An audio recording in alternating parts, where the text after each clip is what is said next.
El 99% de las especies de nuestro planeta desapareció en una serie de catástrofes globales que llevaron la vida al borde de la extinción. Pero sin ellas, simplemente no estaríamos aquí. Poco después del nacimiento de la Tierra, una colisión de violencia inimaginable la transformó para siempre. Dos planetas chocaron en el helado vacío del espacio. El impacto estuvo a punto de destruir nuestro mundo, pero en lugar de eso, lo convirtió en nuestro hogar.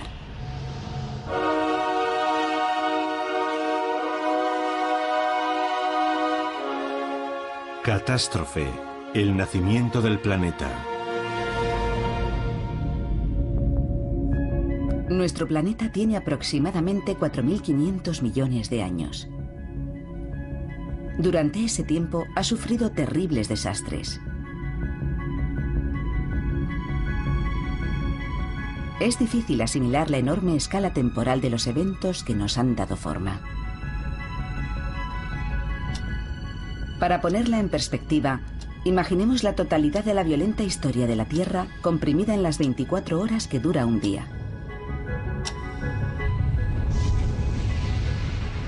Tan solo unos minutos después de medianoche, se produjo la primera catástrofe.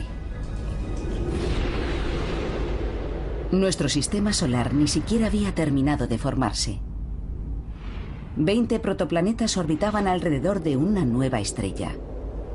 Uno de ellos era la Tierra. Su aspecto era el de un infierno. No había agua ni oxígeno, y toda su superficie estaba envuelta en gases volcánicos tóxicos.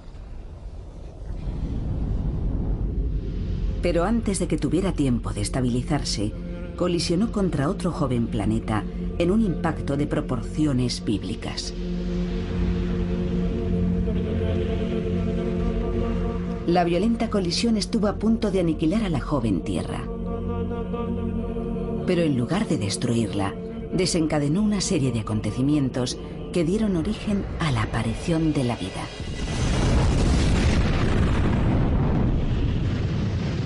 Algo que jamás habría existido en la Tierra sin este cataclismo.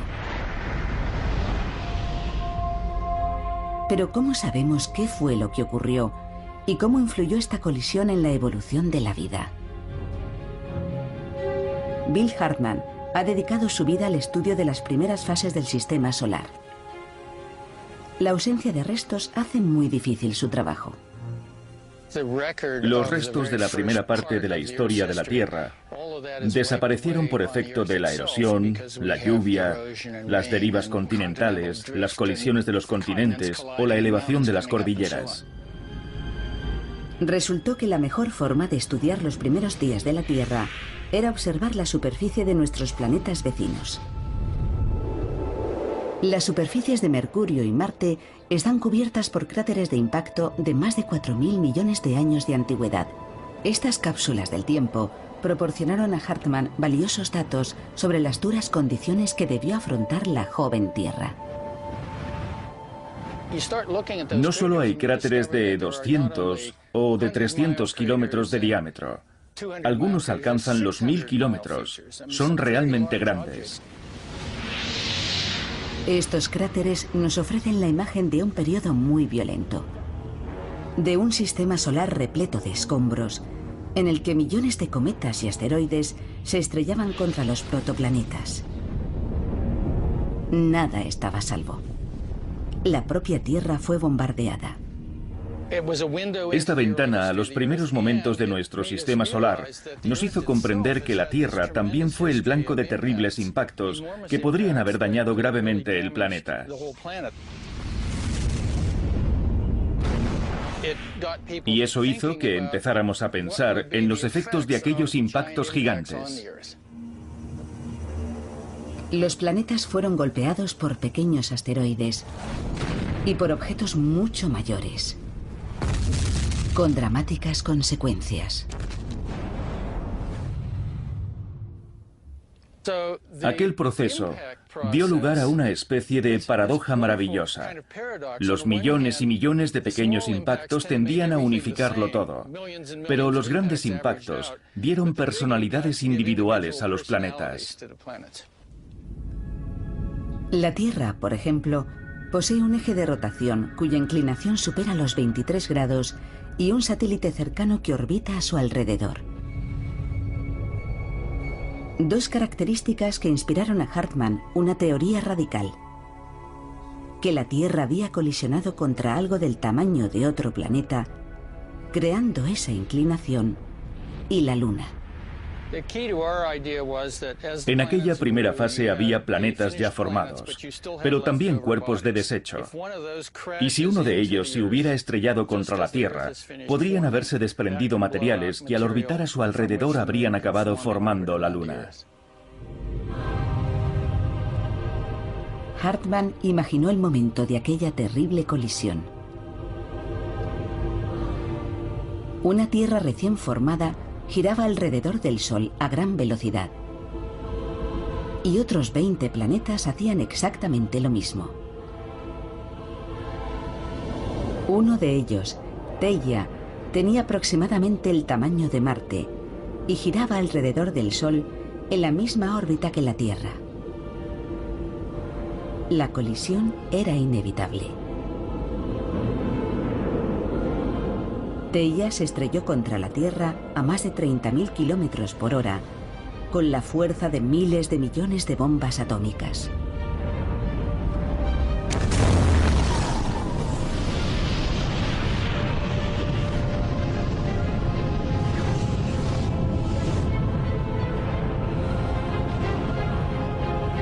El impacto desprendió enormes fragmentos de la corteza terrestre. Miles de millones de toneladas.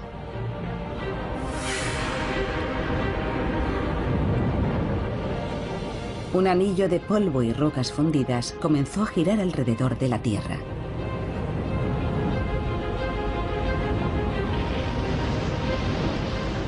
Los restos se fueron aglomerando, hasta formar una bola 50 veces más pequeña que nuestro planeta.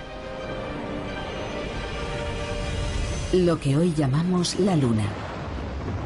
Hartmann lanzó esta idea en los años 60, pero la comunidad científica se resistió a aceptarla. Para los científicos, todo era un lento proceso geológico, como las montañas que se desgastan perdiendo minúsculos granos de arena. Y pensar que algo tan colosal como la Luna se hubiera formado como resultado de un solo evento era algo que les costaba asimilar.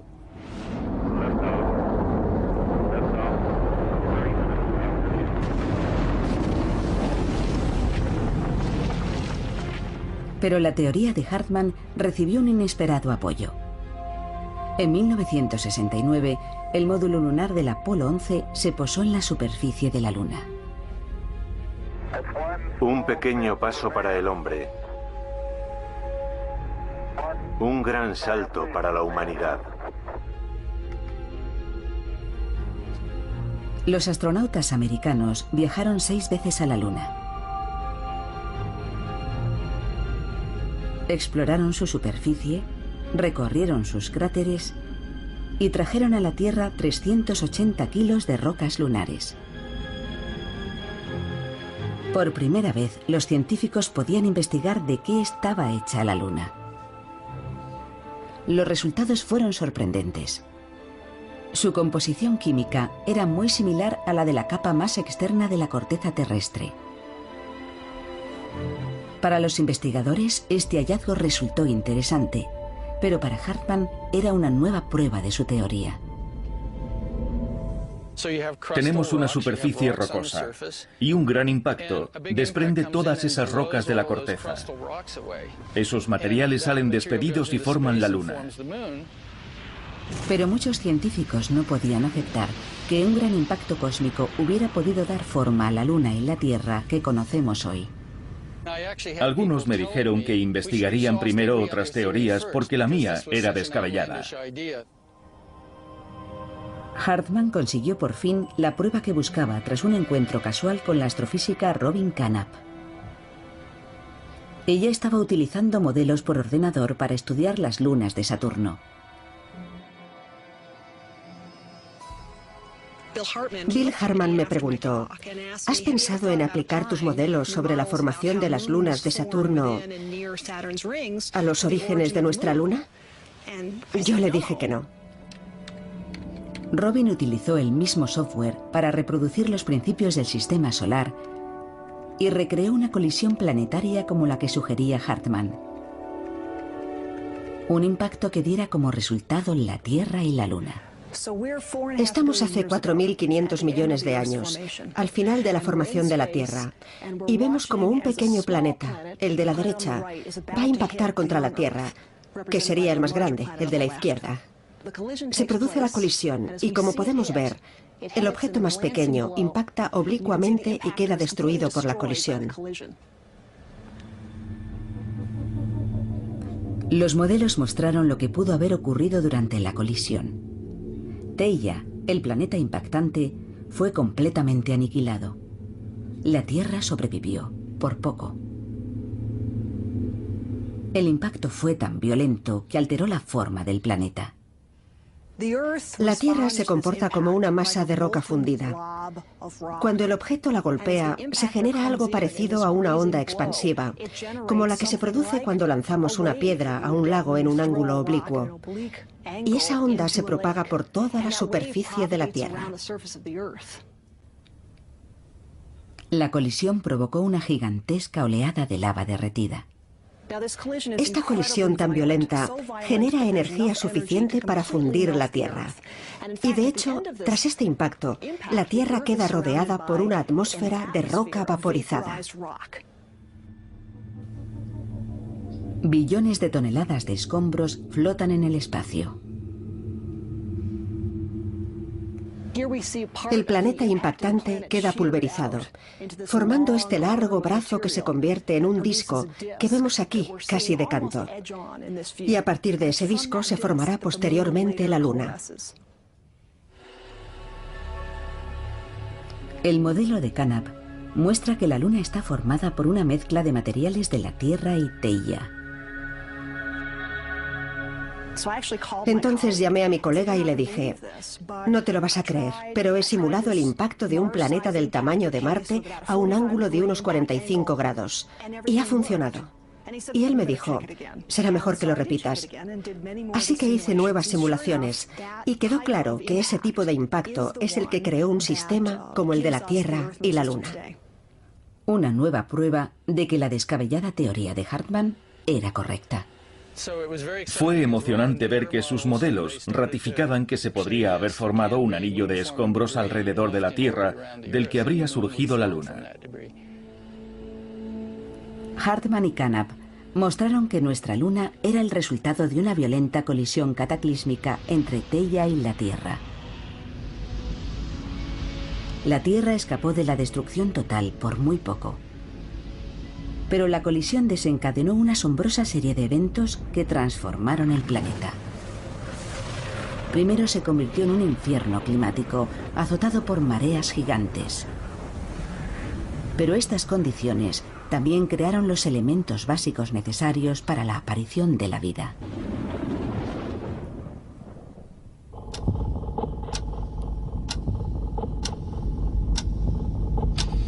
Apenas han pasado 10 minutos en nuestro reloj de la historia de la Tierra.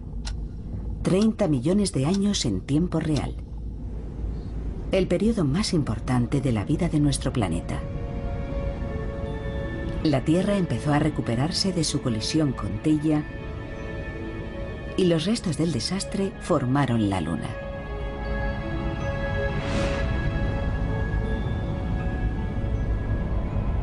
El tremendo impacto estuvo a punto de destruir nuestro planeta. Pero esta catástrofe dio lugar a un nuevo comienzo. Puso en marcha una cadena de acontecimientos que iba a transformar la Tierra en el oasis verde y azul que es hoy nuestro hogar. La colisión fue tan violenta que alteró incluso la rotación del planeta. Los científicos se propusieron reconstruir estos eventos a partir de los momentos inmediatamente posteriores al impacto. La ciudad de Ítaca pertenece al estado de Nueva York. La paleontóloga Judith Nagel Myers busca pistas que puedan indicar cómo era el planeta justo después del impacto. En la Tierra no quedan restos del periodo inmediato que siguió a la colisión, así que debe buscar nuevas formas de asomarse al pasado. Nagel Myers estudia corales fosilizados. En otro tiempo esta zona estuvo sumergida bajo el mar. Estos corales solo tienen 400 millones de años, pero contienen información vital sobre cómo era la Tierra hace 4.500 millones de años, cuando se formó la Luna. Soy una apasionada de los fósiles, porque son como una ventana en el tiempo. Observando sus restos y esqueletos, se puede reconstruir el entorno que había aquí, mucho antes de que existieran los seres humanos. Estos fósiles tienen la inusual cualidad de ofrecernos una instantánea capturada, día a día, de las condiciones de la Tierra primitiva. Los corales desarrollan capas de caliza para protegerse. Una capa cada día del año. Se puede observar el mismo proceso en cualquier arrecife de coral. Si examinamos de cerca los corales actuales, podremos ver estas finas líneas que se van formando según crecen. Son similares a los anillos de crecimiento de los árboles. Cada una de estas líneas representa un día. Estas capas acaban formando un anillo anual más grande. En los corales actuales podemos contar exactamente 365 líneas de crecimiento por cada año de vida. Y esa es la clave. Los corales fosilizados de hace 400 millones de años no tienen 365 líneas de crecimiento por año. Tienen 410. Cuando estos corales estaban vivos, hace 400 millones de años, un año no tenía 365 días, sino 410.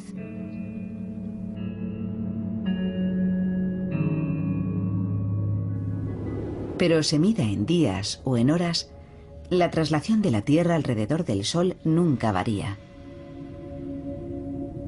La duración de un año siempre es constante. Por lo tanto, si hace millones de años un año tenía más días, los días debían ser más cortos. Eso significa que hace mucho tiempo, cuando este animal estaba vivo en el océano, los días de entonces tenían menos horas que los actuales. Hace 400 millones de años, un día tenía solo 21 horas. Y si los días eran más cortos, tenía que ser porque la Tierra giraba más deprisa. La velocidad de rotación de la Tierra hace 400 millones de años permite calcular su velocidad justo después de la colisión planetaria. Hace 4.400 millones de años, un día duraba 6 horas. El enorme impacto que creó nuestra Luna hizo girar a la Tierra a un ritmo 4 veces superior al actual. Fue el primer paso hacia la Tierra habitable en la que vivimos hoy. Nadie podría haberlo imaginado. Esta vertiginosa rotación desencadenó las peores condiciones climáticas que el planeta ha experimentado jamás. Colosales tormentas y huracanes asolaban su superficie. Parecía que la colisión con Theia había convertido la Tierra en un mundo inhabitable.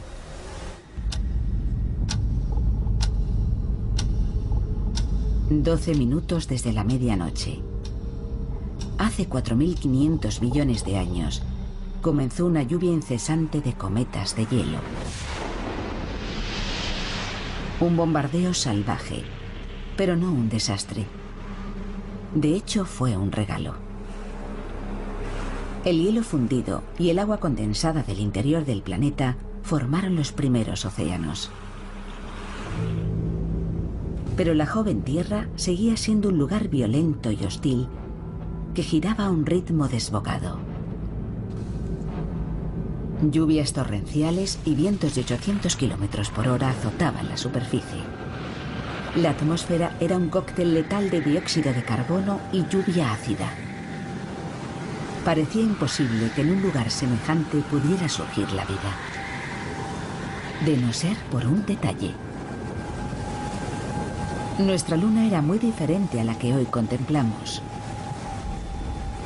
Estaba 10 veces más cerca, dominando casi por completo el horizonte. Era otra consecuencia de la gran colisión, pero esta vez su efecto fue positivo.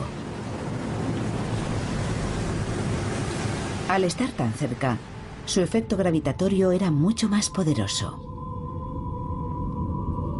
Los nuevos océanos terrestres eran atraídos por una fuerza incontenible. Gigantescas mareas recorrían el planeta a cientos de kilómetros por hora. Se podría pensar que eso haría aún más difícil la aparición de la vida, pero no fue así. En realidad contribuyó a que surgieran los primeros seres vivos.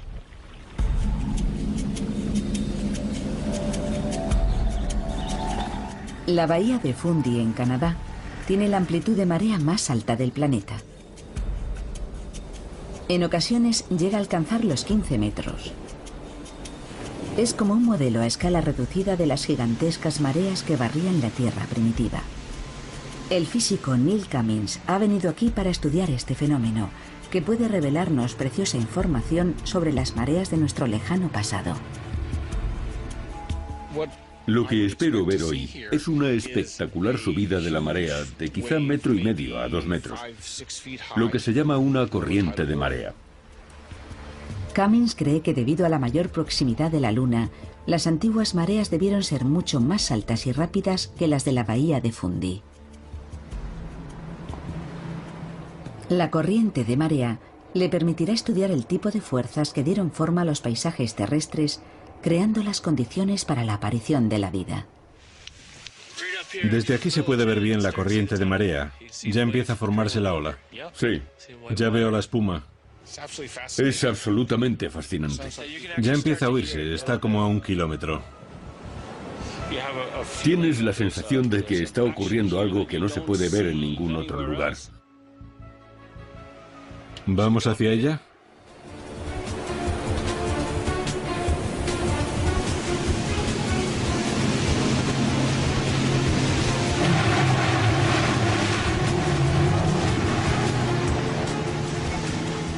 Ahí viene.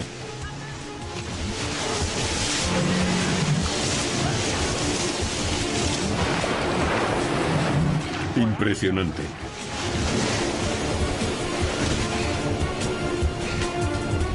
Cada 24 horas entran y salen de la bahía 100.000 millones de toneladas de agua de mar. Esta corriente de marea es una de las mayores del mundo. La avalancha se estrella contra las orillas y a su paso arranca tierra, minerales y otros materiales que finalmente arrastra al mar. Cummins cree que la acción erosiva de estas mareas recrea en miniatura aquellas mareas primigenias que agitaban los antiguos océanos. Las antiguas mareas debieron ser al menos 1000 veces más altas. Estas tienen un poder enorme, pero no son nada comparadas con lo que debieron ser aquellas. Esta corriente se desplaza a unos 12 kilómetros por hora. Las antiguas mareas debieron avanzar a velocidades de entre 100 y 300 kilómetros por hora. Y habrían penetrado tierra adentro mucho más profundamente y mucho más rápido, causando daños mucho mayores. Pero aquellos daños dificultaron o contribuyeron a la aparición de la vida. Hace 4.000 millones de años, con la Luna mucho más cerca, las mareas debieron penetrar tierra adentro a cientos de kilómetros por hora. Cada nueva marea arrastraba hacia el mar millones de toneladas de materiales, dejando las costas devastadas.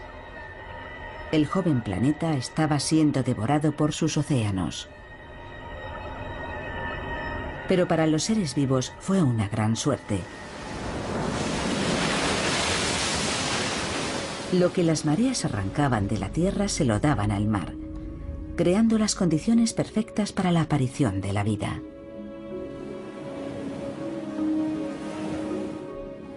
Para que surgiera la vida, los océanos debían contener una gran cantidad de minerales que se combinaran e interactuaran libremente. Y eso solo pudo ser posible gracias a las mareas gigantes que provocó la Luna cuando estaba mucho más cerca. Las mareas arrancaron minerales y nutrientes de tierra firme y los mezclaron en los océanos, creando el caldo primordial. Los científicos creen que las interacciones químicas que se produjeron en ese caldo primordial dieron origen a los primeros aminoácidos y proteínas, los elementos básicos de la vida. A partir de esos ingredientes surgirían las primeras células. Una colisión titánica que estuvo a punto de destruir la Tierra puede que sea la razón de que todos nosotros estemos aquí. Aquella colisión nos dio la Luna y esta nos dio las mareas. Y sin mareas puede que nunca hubiese surgido la vida. Si no hubiera existido aquel proceso, habría habido muy poca erosión terrestre cerca de los océanos.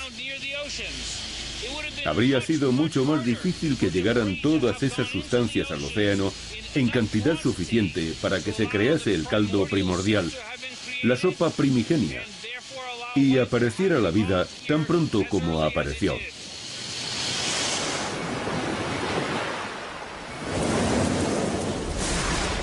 La promesa de la vida se encontraba en los océanos en forma de simples cadenas de moléculas, las precursoras de la vida. Pero la superficie terrestre seguía siendo hostil. El planeta giraba vertiginosamente, el clima era caótico y las mareas demasiado violentas. Si no se suavizaba la influencia de la Luna, la evolución tendría que esperar indefinidamente.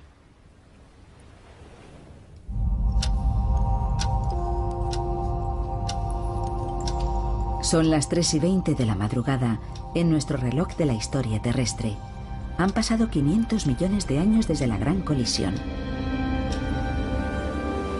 Los elementos básicos de la vida se formaron en los océanos gracias a las grandes mareas. Pero los mares eran demasiado turbulentos para que evolucionaran incluso los organismos unicelulares. Tuvo que ocurrir algo que calmase al planeta y permitiese que las primeras formas de vida dieran el siguiente paso. De no haber sido así, nosotros simplemente no existiríamos.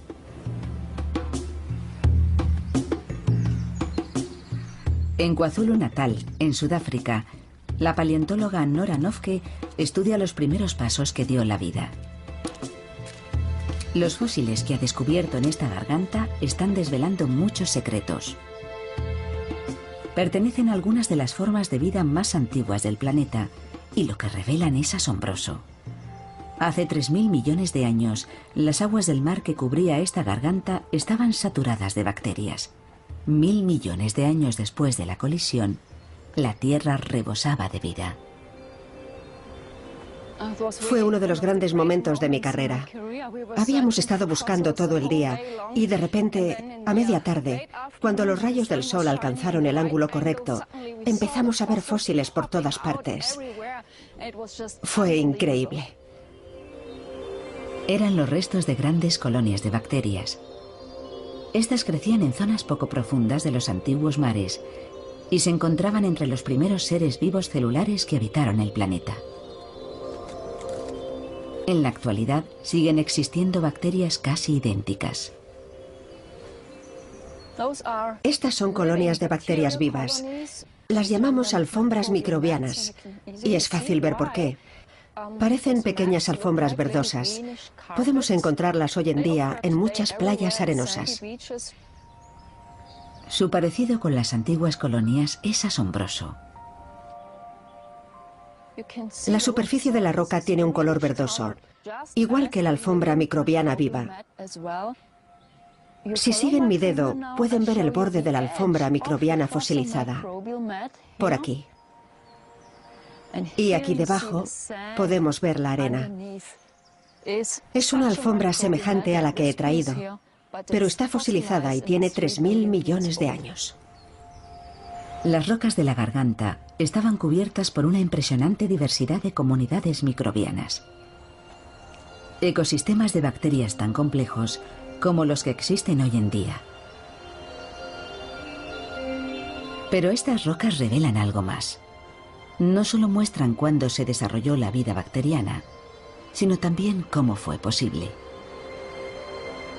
Las huellas indican que el mar que las cubría no era uno de los violentos océanos que se formaron tras la colisión con Theia. Eran aguas tranquilas y poco profundas. La primera vez que vine aquí me fijé en estas ondulaciones y me parecieron iguales a las que podemos ver cuando paseamos hoy por cualquier playa. La arena forma las mismas estructuras. Cómo se han conservado me pareció extraordinario. Parece como si la marea acabara de retirarse. Pero estas ondulaciones tienen 3.000 millones de años. Es la instantánea fosilizada de un antiguo mar que acaricia suavemente la orilla, sin el menor rastro de mareas gigantes o vientos huracanados.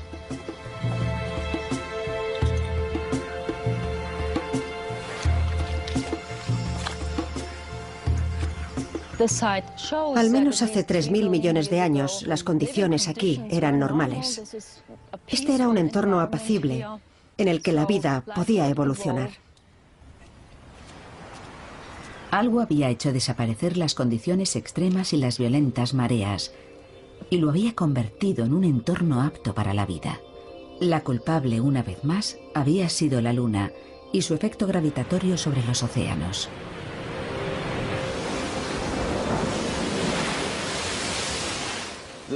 Las mareas, desde que empezaron a formarse, han actuado como un freno de la rotación de la Tierra. Casi podríamos decir que son como los frenos de un coche, que al presionar sobre los discos le hacen perder velocidad. Eso es lo que pasó y sigue pasando con las mareas. Es un proceso llamado fricción mareomotriz. Cuando se encuentran las mareas y los continentes, el agua hace presión contra la Tierra. Crea una fricción. Una fricción que frena literalmente la rotación de la Tierra. A lo largo de millones de años, la fricción mareomotriz fue frenando su vertiginosa velocidad. Los días se fueron alargando y los caóticos vientos huracanados se calmaron. Era un paso en la dirección correcta, pero aún insuficiente para dar origen a los mares en calma que vemos fosilizados en KwaZulu Natal. La Luna aún estaba muy cerca y su atracción gravitatoria sobre los océanos seguía siendo demasiado fuerte. Para que estos se calmaran por completo, tuvo que ocurrir algo más. Las respuestas llegaron gracias al programa Apolo de la NASA, hoy en su fase final tras la misión que llevó al hombre a la Luna.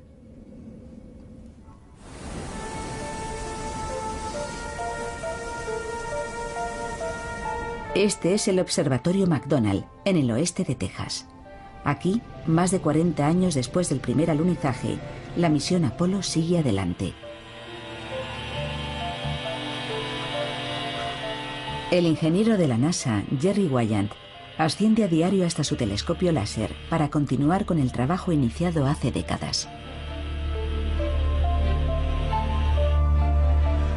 Su misión consiste en medir la distancia que separa la Tierra de la Luna.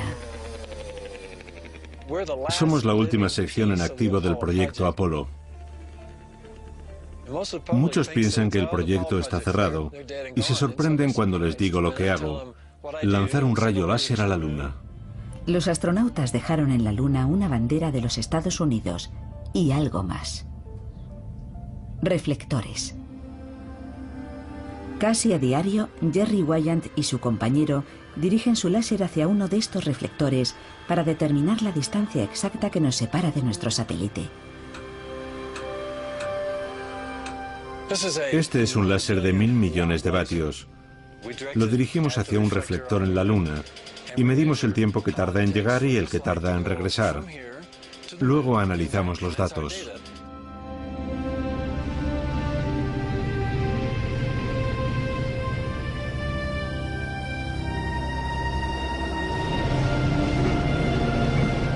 El láser mide el tiempo transcurrido con una precisión de 1 billonésima de segundo.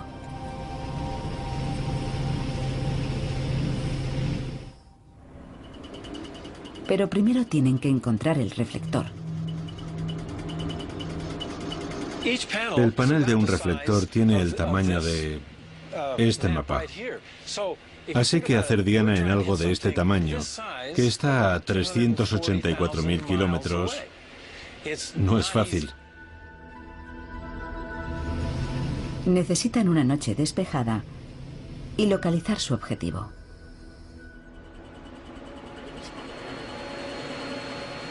¿Parecen iguales? Sí, es fácil perderse. A veces tardan hasta 4 horas en localizar el reflector.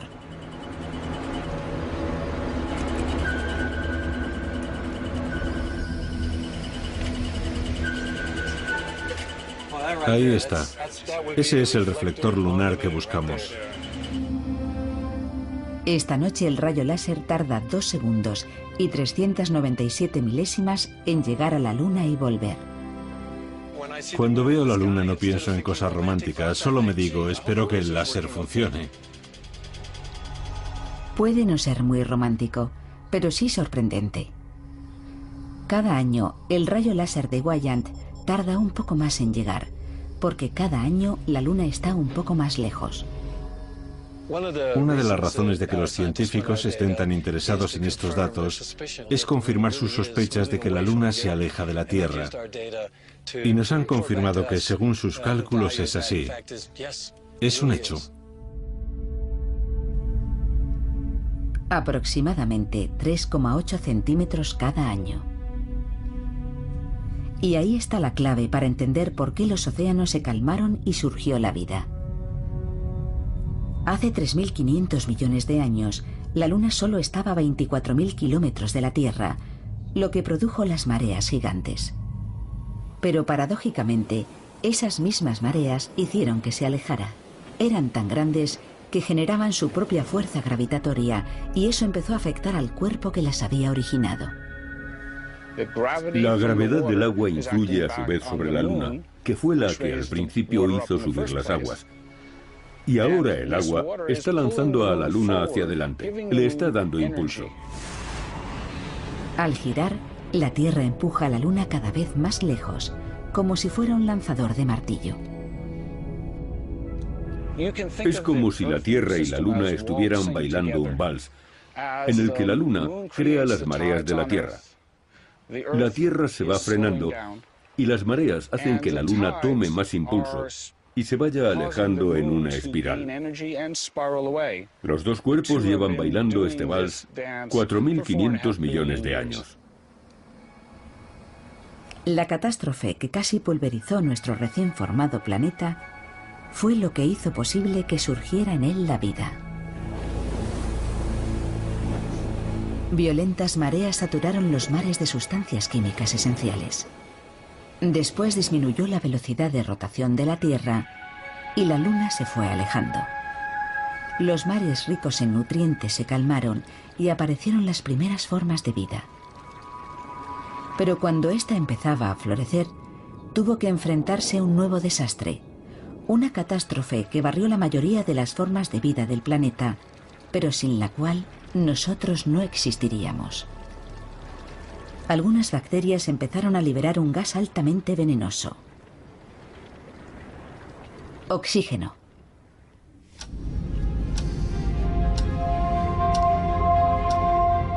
Son las 8:10 de la mañana en nuestro reloj planetario.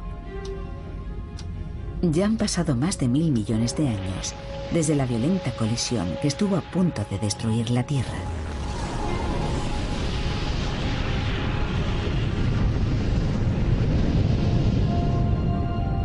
El impacto creó la Luna y puso en marcha una cadena de acontecimientos que condujo a la aparición de vida bacteriana en los mares. Algunas de esas bacterias desarrollaron un nuevo proceso que aniquilaría numerosas especies y afectaría a todas las formas de vida. Pero sin él no existiría en el planeta ninguna forma de vida compleja.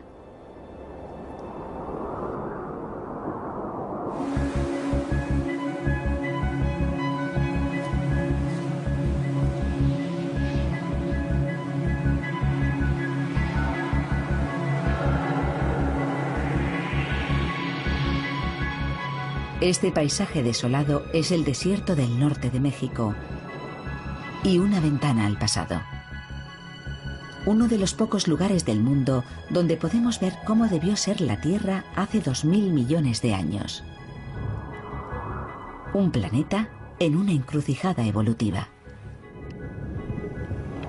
La bióloga Janet Seifert estudia las bacterias de estas aguas, lo que le ha permitido comprender cómo las primeras bacterias cambiaron la Tierra para siempre. En estas lagunas podemos ver comunidades microbianas a simple vista, algo muy similar a lo que ocurría en el pasado. Las bacterias dominaban la Tierra primitiva, no había animales ni plantas, de modo que esto es una especie de réplica. A la doctora Seifert le interesan especialmente estas curiosas formaciones de caliza.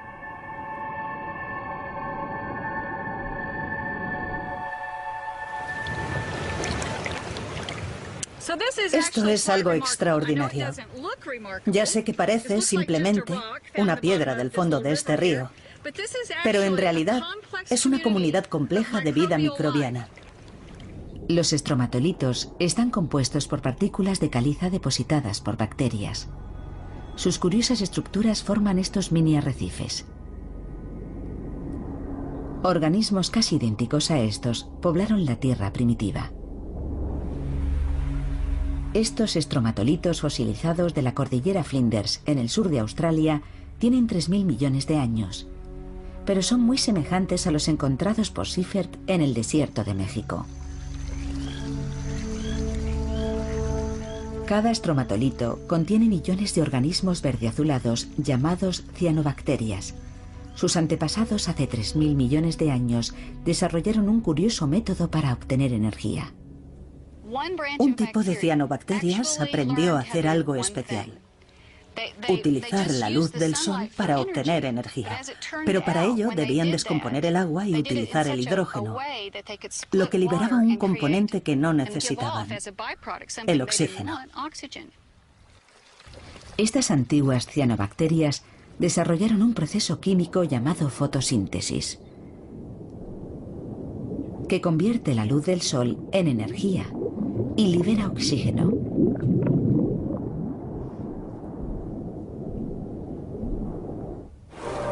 Fue una revolución biológica que cambió el planeta para siempre.